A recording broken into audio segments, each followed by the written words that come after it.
What if we could study people from the time that they were teenagers all the way into old age to see what really keeps people happy and healthy? For 75 years, we've tracked the lives of 724 men.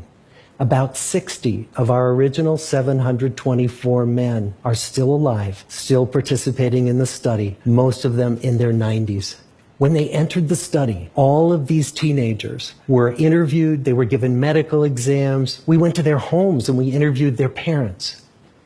And then these teenagers grew up into adults who entered all walks of life. They became factory workers and lawyers and bricklayers and doctors, one president of the United States. And when about a decade ago we finally asked the wives if they would join us as members of the study, many of the women said, "You know, it's about time." So what have we learned?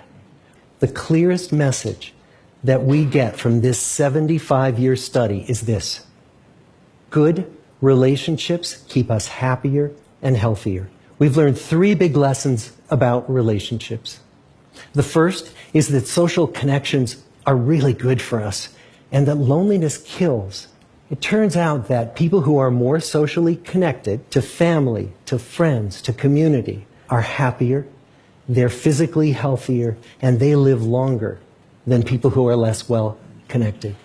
And the sad fact is that at any given time, more than 1 in 5 Americans will report that they're lonely. And we know that you can be lonely in a crowd and you can be lonely in a marriage. So the second big lesson that we learned is that it's not just the number of friends you have, and it's not whether or not you're in a committed relationship, but it's the quality of your close relationships that matters. It turns out that living in the midst of conflict is really bad for our health.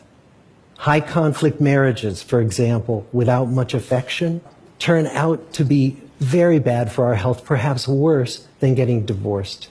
And living in the midst of good, warm relationships is protective.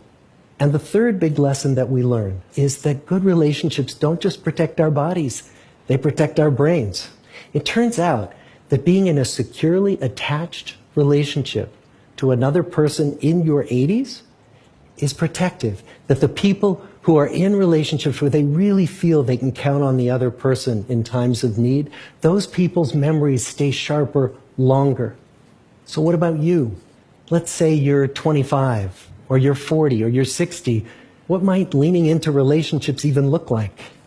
It might be something as simple as replacing screen time with people time, or livening up a stale relationship by doing something new together, long walks or date nights, or reaching out to that family member who you haven't spoken to in years.